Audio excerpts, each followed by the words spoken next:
welcome to the Voice of Guyana. And maybe you prefer to start by telling us, what's on your mind? What are you thinking of immediately, and what would you like to deal with as you start the program? Welcome. Thank you for your warm welcome, Mr. Harris.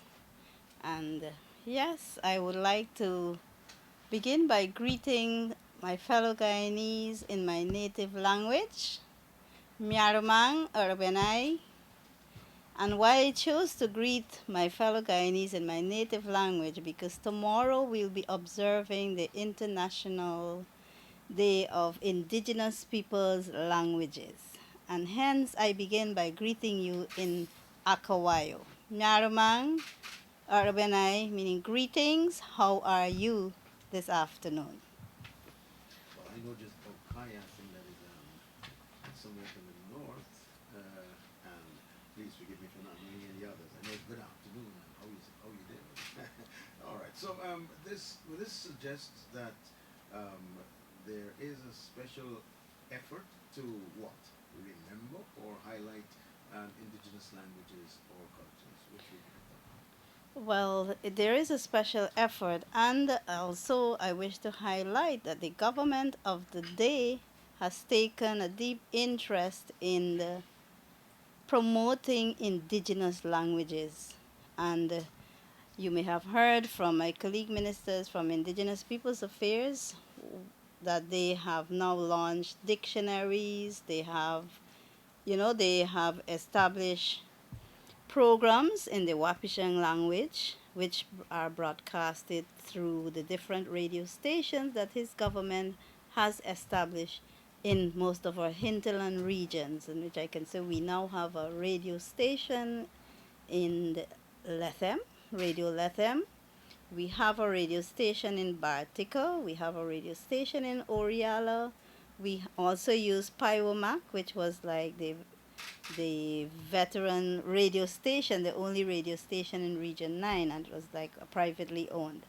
Privately owned. Yes, and we are going to extend our radio stations throughout the length and breadth of Guyana, whereby our indigenous brothers and sisters can access information. You know, in the past, for the past 23 plus years, our indigenous brothers and sisters were neglected of access to information through different mediums. Sometimes only when the flight takes in newspapers, not on a daily basis, probably on a weekly basis. That was the only medium, that they could have access information. But today I'm proud to announce to all my Guyanese brothers and sisters that they now have access to NCN and the radio stations that I mentioned, that this government has established because it realizes that it is important to empower our citizens, irrespective of where they are. They need to be empowered with knowledge and information, hence they can make wise decisions on their own. That's a very good observation. Congratulations, Minister. I want to ask you. I know what you've just described is what the government has done in your time in office. Have you been able to assess the impact of these new radio stations? I'm completely excited that we now have radio stations for a long time. Broadcasters, way back when like Panchoku and so on, they would say from coast to coast, we heard the most, and trying to figure out which coast to which coast, because it probably means the Atlantic coast, but then to which coast? Um, but now, I think, are we completely covered? Guyana is completely covered, or you still have areas? That's one. And but also, how has it been working so far? Are people uh, listening to local radio, and is it really helping them from your on the ground experience? Well, of course, what I can say, yes, indeed, people are listening to the programs that onward, and people are volunteering even to come to speak, on these stations. And I will say on the part of coverage, we haven't been able to cover all the entire country, but we have started. Guyana is moving in the right direction, like what I would usually say, and these are initial programs that we will continue until the entire country is covered. So it will not now be from coast to coast, but it will now be from the coast to the hinterland, that we are bridging that gap that was missing for a very long time. And are you satisfied that it is good that there are radio stations and links now in the hinterland because you said they now have access to information. That's good, but I'm more excited about the information I now have access to because someone in Ishalton can speak to me and can tell me what's happening in Ishalton. I didn't know what was happening in Ishalton. I didn't know what's happening outside of Campbellville. So the thing is, are people perhaps being prepared? I know Dr. Robin Deodat is doing a great job trying to train people, but we could hardly wait to hear the voices. And what do you think those voices will say when we hear them?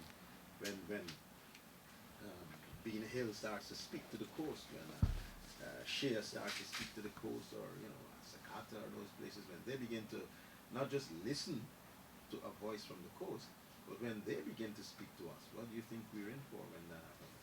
Oh, I think a lot of excitement and a lot more of information sharing. It would be a two-way stream Right. whereby it would not just be the coast, speaking about what happens on the coast to the hinterland, but now you will have some young people from the hinterland communicating with those on the coast.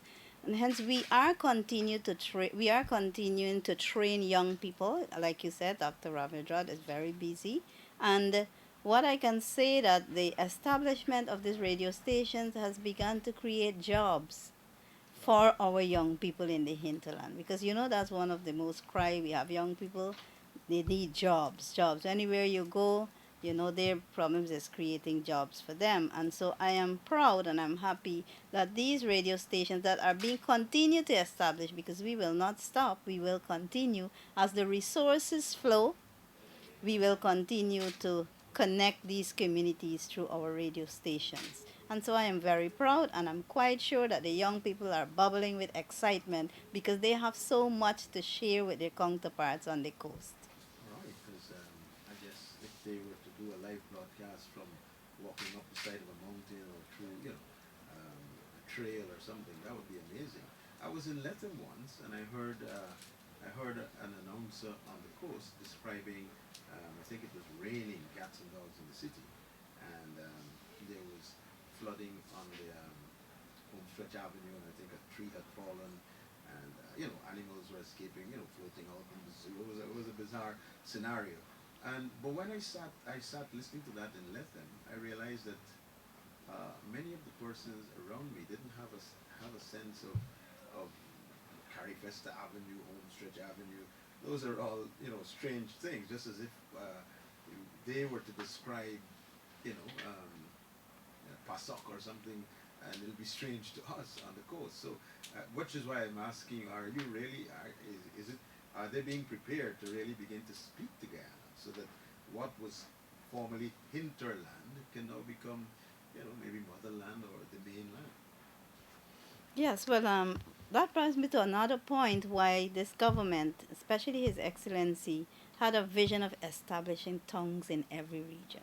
Right. And the main focus or the main objective was to ensure that these services are taken to the people wherever they are. These were lacking for a very long time. So what you will find now, Lethem being a tongue for region, Upper Essequibo, Upper Takatu, Upper Essequibo, Batika being a tongue, Madia being a tongue, and these services will eventually find themselves, and we have started that by establishing radio stations in these places. And yes, the young people we will continue to train them so that they can be confident enough, to speak to us on the coastline and to talk to us about what is happening in their communities. You're mentioning young people. Is it that the older ones uh, wouldn't want to speak, or they don't speak? I notice you're saying the young people are very excited. I can imagine. But is it something that is going to be made available so that some of the elders in the villages can also have a say? Maybe tell us what Guyana was like in the early days. So that, And sure, now that you have brought that, yes, we have a lot of knowledge that needs to be disseminated from our older folks. Right. And if we don't allow them to do that, we will soon lose them. And we don't want that to happen. We need to preserve our culture, our languages, our way of life, and these older folks that are in the community, they have a lot to impart to the younger ones. And so, yes, of course, we will welcome them to the radio stations to speak about, what are their interests and what they think that we as young people or the people in the hinterland should know about. Because many of them will know the history of their communities, how it got its name. These are some of the knowledge that we need to preserve. Proud now and proud, all these nows and was. Okay, good. I was listening to an interview with Minister Garrido Low, and she was mentioning. I think there's talk of building a new institution similar to like Vina Hill, where you can have. It sounds like as though you're going to be training for cuisine, culinary arts, and so on. Well, I'm concerned more about the bringing forward the knowledge or your technology, because for instance your fish traps and your matapees and those are amazing things. You can't accidentally make a matapee. It's a very very complex thing. Um, and how old is the matapee? When did they start to make the matapee? If I can ask you. What you're doing is exactly what happens when I ask somebody, how old is the matapee? The eyes start to roll and they say, oh, boy, the thing went long, boy. Before my grandmother, before my grandfather, I come and see it. Would you say it is like about 100 years old, the matapee? Yes, but I probably would say 500? say that. Probably I might just say like 100, and it might be more because I born and I when I born and I started to grow up, It was there. it was there. No, It was already there. the matapee is an amazing thing. It's not, you can't accidentally make the thing. It's not like you flat bread or so. It's so complex. And if even if it was 100 years old, I understand some people feel it was 500 years old. Some people put it in thousands, but I'll go with 100. Um, if even 100 years ago, that would be 1919, and I'm sure it was before that. In 1919, somebody in a village had the brain power to make a matapee. Now, the question is, where is that brain power today? I mean, what has happened to it? Has that brain power gone on holiday? It's hibernating somewhere. And so that level of knowledge is not just knowing to dance or sing a song or so on. It was intense knowledge, and also we see that in the other crafts and so on. And so I'm personally very excited to see what is going to happen when you open the channels on the what we call the hinterland communities. Of course, we call them hinterland communities because we're on the coast and they're in the hinterland, but they don't call themselves hinterland communities. They just call themselves happy people living in the sun and enjoying themselves. So, all right, I'll leave you on that one. Let's go talk about this green state economy. What's that in? What's in store for the settlements, or what does the government have in store for the settlements of that one? Okay, the Green State to begin with, the Green State Development Strategy is a visionary one, Right. and it's termed as one of its kind, the very first kind in the region, in the Right. Caribbean region. And why I say that, because it is an economic strategy that will include all of our people in the hinterland, on the coast, like what we're talking about, empowering people with information. The GSDS is a strategy that the government has started to embark on. And the result of the GSDS should be that Guyanese, citizens of Guyana, should be happy, they should be satisfied. And by that I mean we are looking at health wise, education wise, sustainable economic activities where our citizens, can be engaged in the economic activity that's sustainable. And when I talk about that, Guyana is termed as a high forest cover, low deforestation country.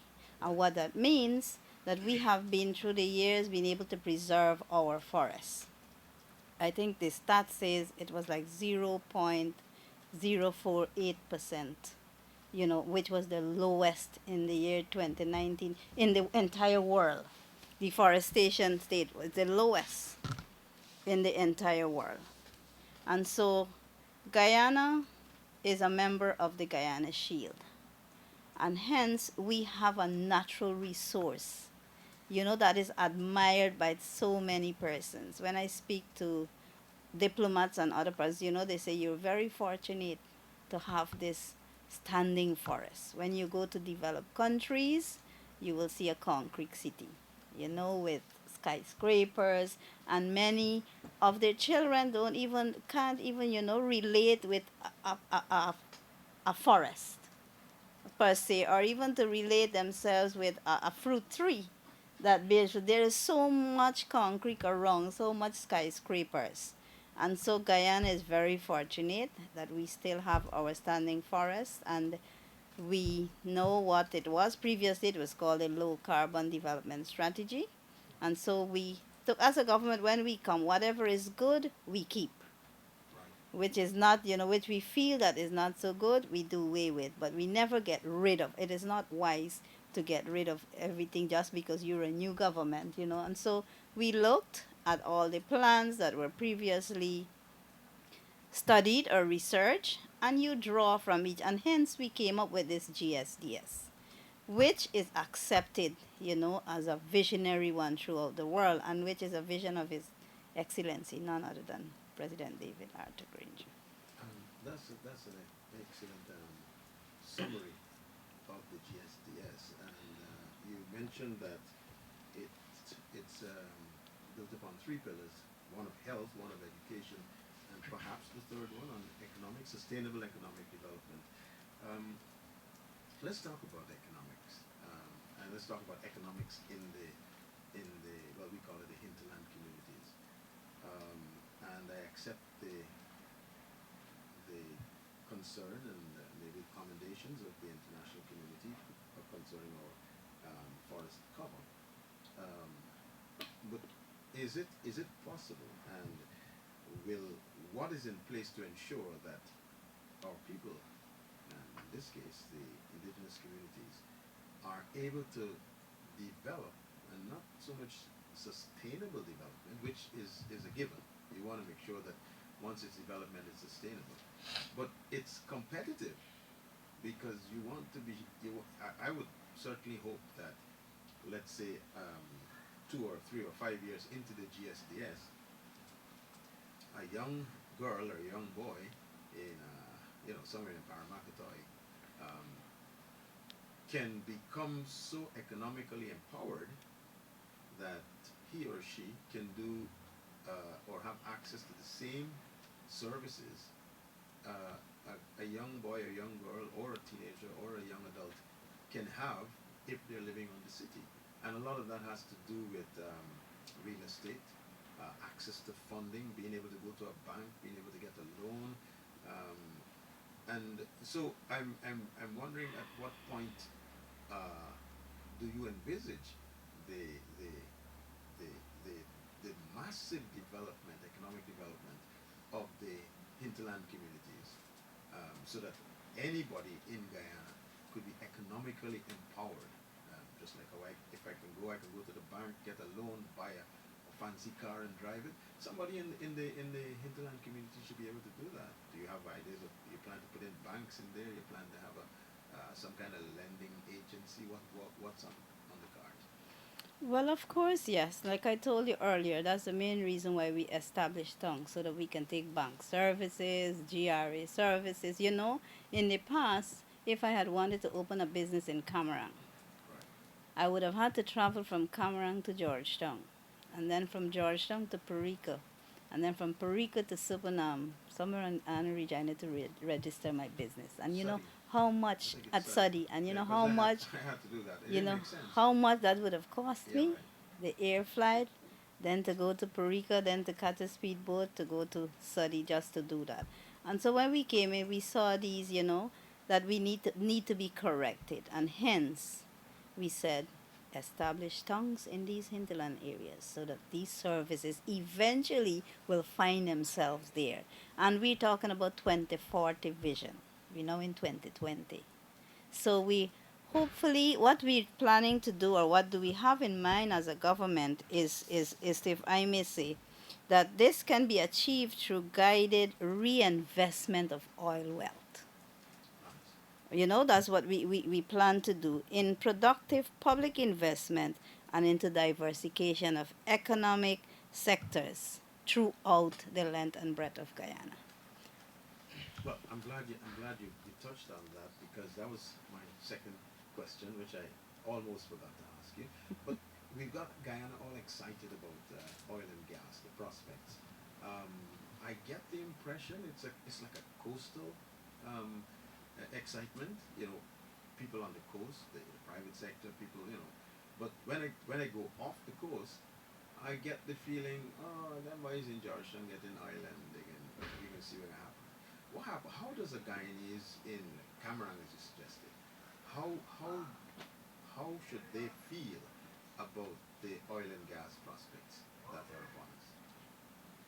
Okay, what I can say, how they would really feel an impact is if we as a government or we do have a plan then to the creation of a Vision 2040 Council, you know, that will look at the implementation of all how these resources that we obtain from the oil is shared equitable throughout the length and breadth of Guyana, which means then our we have to consult with our citizens in the hinterland areas because they will have their own way of how they see their communities being developed.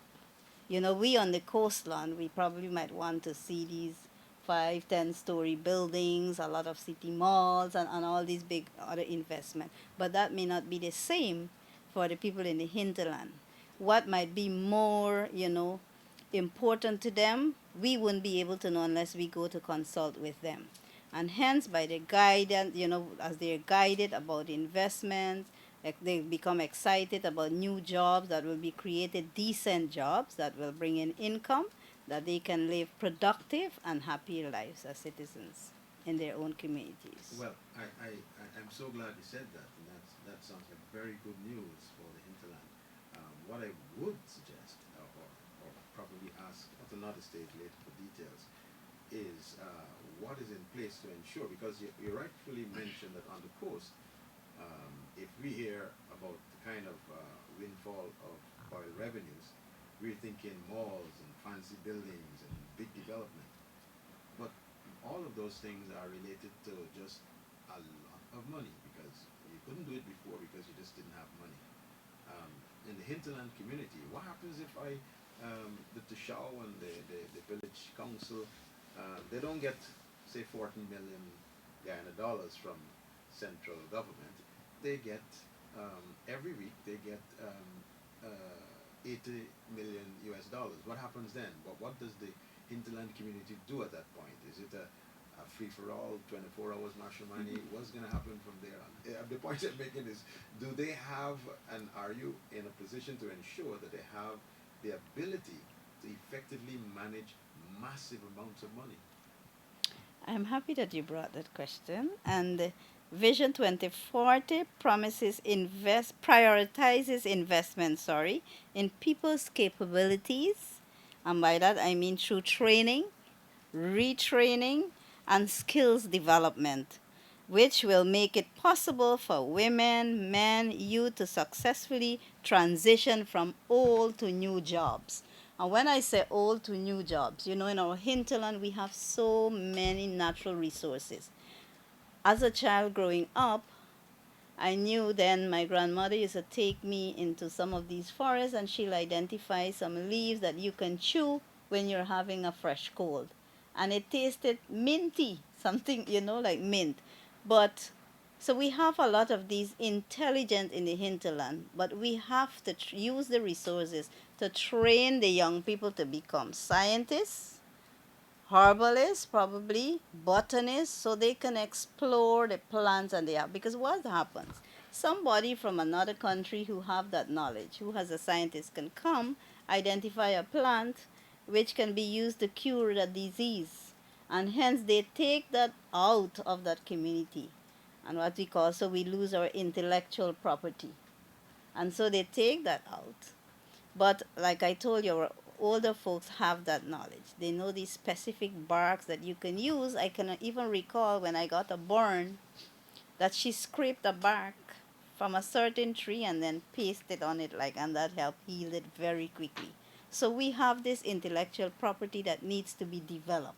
All we need to do now is to ensure that these persons, young people in the hinterland, are trained and retrained with the appropriate skills that they can use, in a very wise way to develop themselves personally, their homes, their communities, and eventually the nation as a Are whole. you working through the Tushals, or are you got like a cadre of? Because you've got you're saying 2040. This is 2019, so we're talking about the next 21 years, when many of those who are now 19 are going to be 40. All right. So the thing is, massive revenues of oil are going to start flowing next year. So, do you have a frontline plan to say they'll probably bring out all the Tushals and give them a 3 week intensive course on how to deal with massive amounts of money and not go wild and spend it, and or then after the Tushals you go to the all the young men or all the young women above 18 years or something like that. Is there a plan on board? Because when you say 2040, I get very nervous because 2040, I don't even know if I can be here in 2040. And I guess, many people want 2040. I wonder what's happening 2020 and what can do in 2019. So it's a good way to look forward. But I think I want to ask you to be a little more specific in terms of what's your short term, what's happening, what do you have planned for the community? And you must have, there has to be um, some first steps to mobilize the hinterland so that when things start to happen, they stand a chance, they're ready. Otherwise, some wise person is going to come in and just, take control of the thing and run rings around the people. So, where are we on that one? Okay, I'm happy that as I started, it's a long term strategy. Yes, that's why we call it the GSDS 2040. But of course, in between, we should have our short term and medium terms, proposals. What we encourage presently as a government, because of the decentralization from central to regional to local, That's we are through the Ministry of Indigenous Peoples Affairs and through non-other governmental organizations, we have started, to improve their capabilities, management skills, because a disadvantage for two shelves and counselors is they can only serve 2 terms.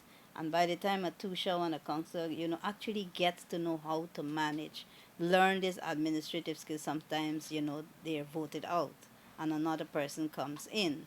So we have to continue training and retraining, whether in management skills, administrative skills, so that they themselves would be able to come up with a proposal, developmental proposal for their communities.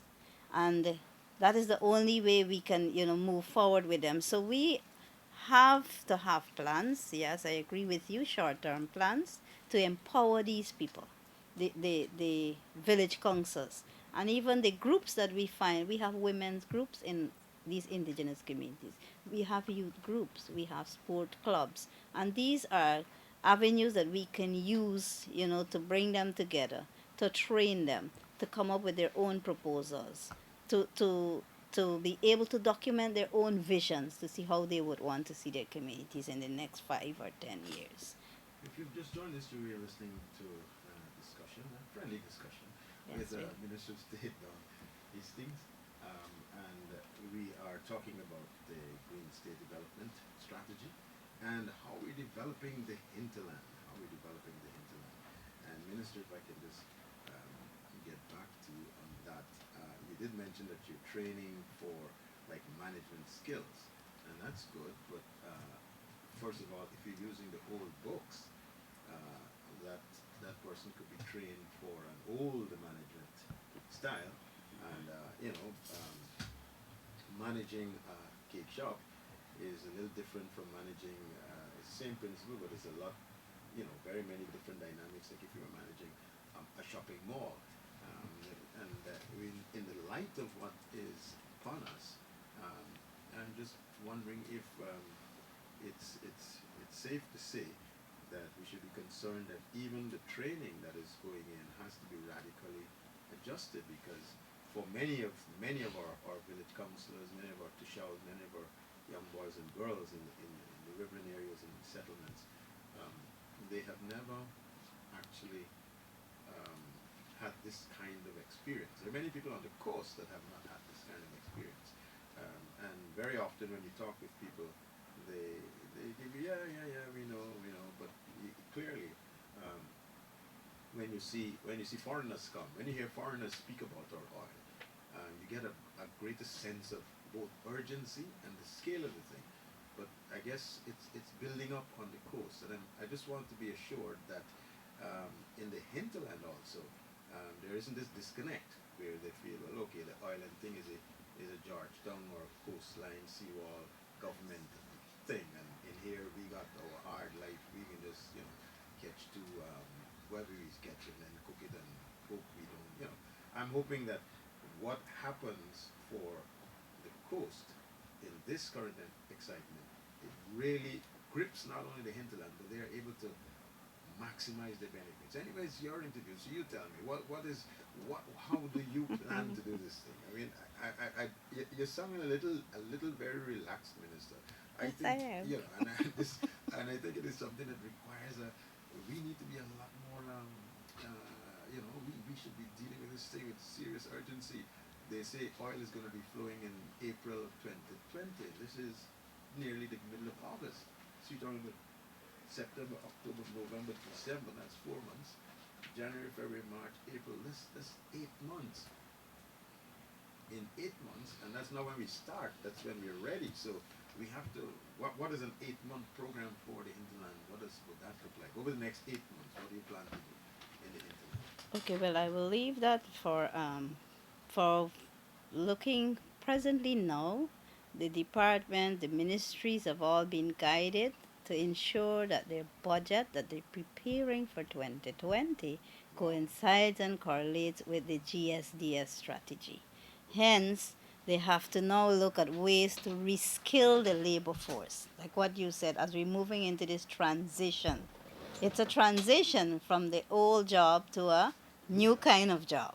A new But super look, job. right, a new kind of job. And so we now have, as we plan our budget, we now have to include in our training allocations. We now have to start thinking differently due to what is going to happen. We now have to start thinking in terms of e-health. I can be a doctor in, let's say, in Bamadai or Chinawing, and a complicated case comes, but I'm connected through internet. I can talk to a doctor anywhere to give me advice whilst, waiting to refer the patient if I can't handle. So we now have to start thinking in terms of e-books, e-health, e-learning, and all these things are so excited. And if really we as a government has the will, you know, and I think we have the will, the political will, the government will, whatever will you want to call it, to ensure that our children in the hinterland have access to these things. I think we are going to see equitable development happening, real development happening in our hinterland areas. All right, we probably coming into our time, but I wanted to ask you some questions now, and I hope we remain friends forever. But Guyana, we've been saying, Guyana is an Amerindian word, and I feel, this is my personal feeling, I think that our indigenous brothers and sisters need to be um, not like given like tokens and encouraged, but should actually be allowed to um, establish or reestablish their authority in the land. And so, first question: is there any hope that Madam Hasting-Williams will at some point run for presidency? Isn't it about time we had an Amerindian president? We've had some from other races. You've had African presidents, Indian presidents. I think Arthur Chung was a Chinese president. isn't it about time we had an Amerindian president? And you don't have to be the candidate, but why not? Well, to answer that question, I think Guyana belongs to all six ethnic groups, which Excellent. include the Amerindians, and I'm quite sure that every ethnic group have a potential candidate to become a president because you will hear that even when I was a teacher, if I can give you this experience, and I became a member of parliament. Many children in my school didn't know exactly what is the role of a member of parliament until I became one. And hence, I would take the videos when we have our budget speeches and at our general assemblies. I put that on, of course, DVD because we don't have connection. And the children were able to see exactly what happens. And then I told them what are some of the benefits of being a member of parliament. What are the challenges, but it also has benefits that comes with it. And so just looking at this and listening to these budget debates, they began to understand what it is to be a member of parliament. And hence at the end, I asked them questions. Is there anybody now who would like to become a member of parliament or the president or the prime minister? And you will see a lot of hands go up. Did you But take before photographs? Because maybe we can start with them. They can start a campaign immediately. right, and so when our children are given that opportunity, they can become anybody like anybody else. Well, I'm so happy to hear you say that, and I know I may have put you in some warm water, but just recently there was this suggestion that there was going to be a display of all the presidents, in the Parliament building, photographs, and I've always wondered and worried that as a it you feel good as an Indo-Guyanese. You can look up on the wall and you can see Dr. Chetty Jagan and so on, and these people. As an Afro-Guyanese, you can look up and you can see President Burnham, President Hoyt, and these people. Even as a Chinese, you can look up and see, hey, that was Arthur Chung. But I feel very sadly that an Amerindian, an indigenous child, cannot walk into the Parliament buildings and look up and say, hey, that was. You say have Stephen Campbell, but I would like to see them on top row kind of thing. And so I want to encourage you, if not you, somebody, give it some serious thought, because I think Ghana would be a very interesting nation if it is led by, not just one or two of our races, because it is an agreement of six races, and I think it should be six equal races.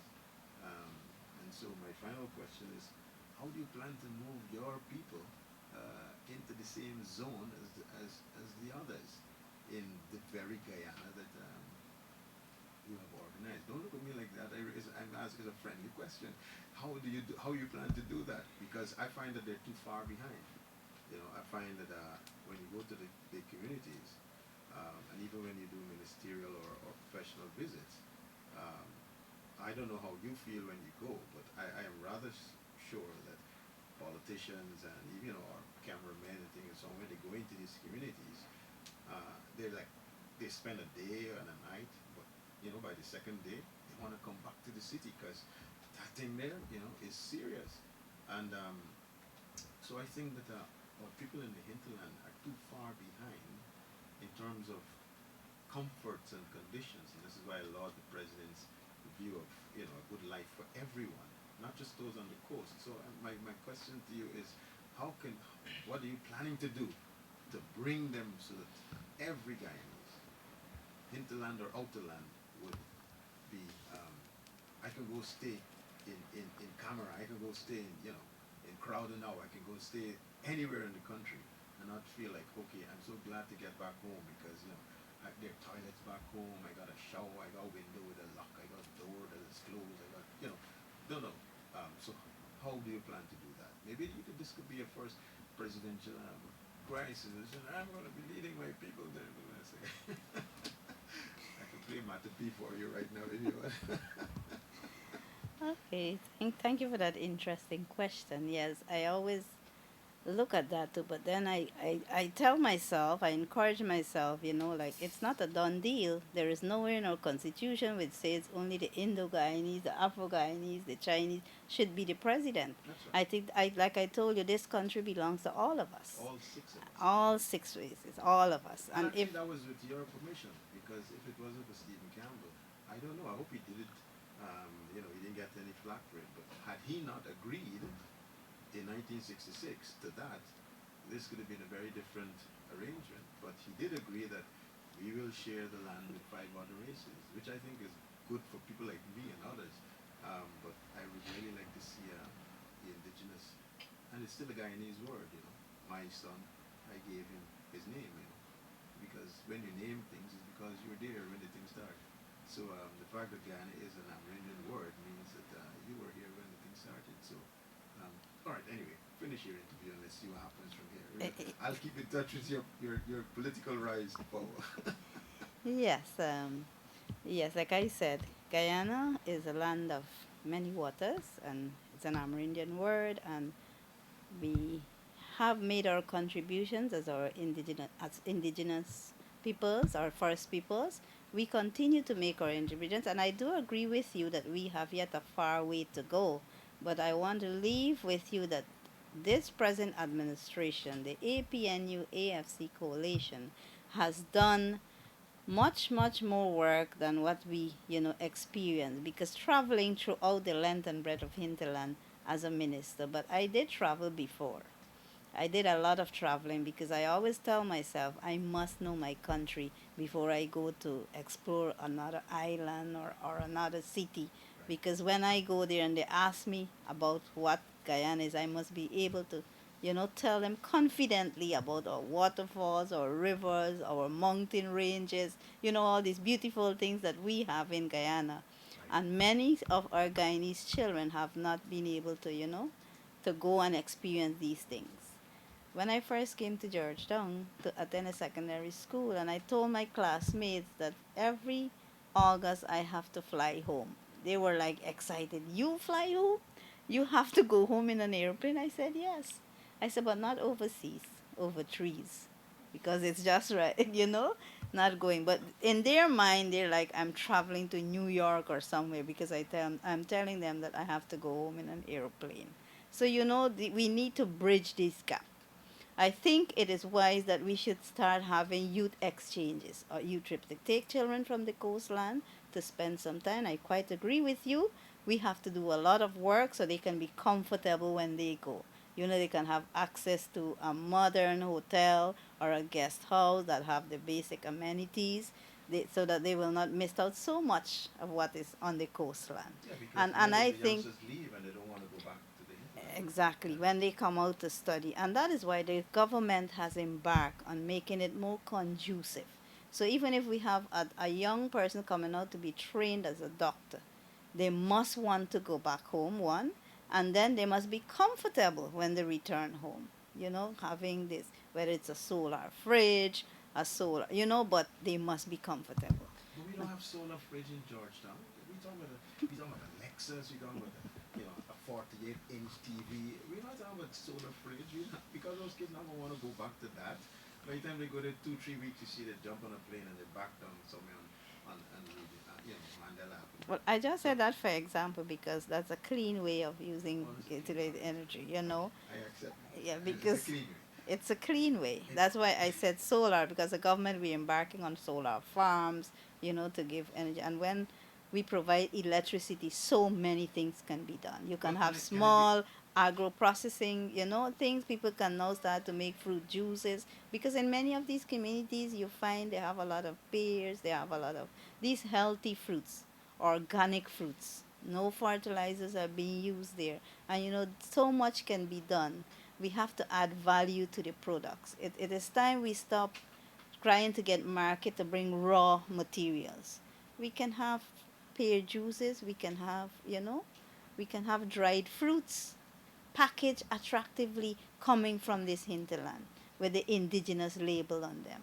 And that is where the government wants to go, to take the people in the Yes, and future. of course you have to train people so that the hinterland can, there you can send out your ambassadors so that they can go and get your jobs and markets so that they cut out the middleman. What happens is that you have tons of stuff coming out of the northwest and they sold for like next to nothing on the charity war, and some middleman makes a ton of money. Well, when I have my friends in the city, I would normally take them to um, a hotel and order a glass of coconut water.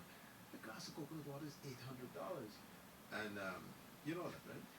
and I would let them drink, and it's not like a real coconut, you know.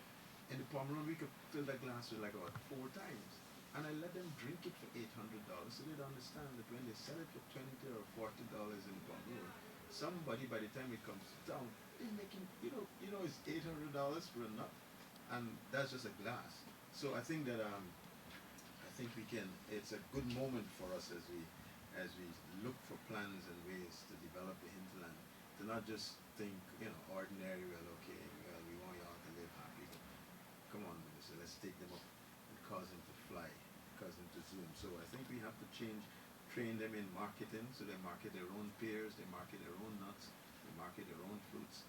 Um, Send them to Geneva, send them wherever they got to go, so they go get their own markets. So by the time it comes back, the funds go to the community, not some smart guy on the coast who is ripping them off. Any of your final thoughts? Because I hope we're still friends, and I hope we get to talk again sometime. Okay, finally, I want to leave with the Guyanese as like I began started. Let us continue to appreciate each other.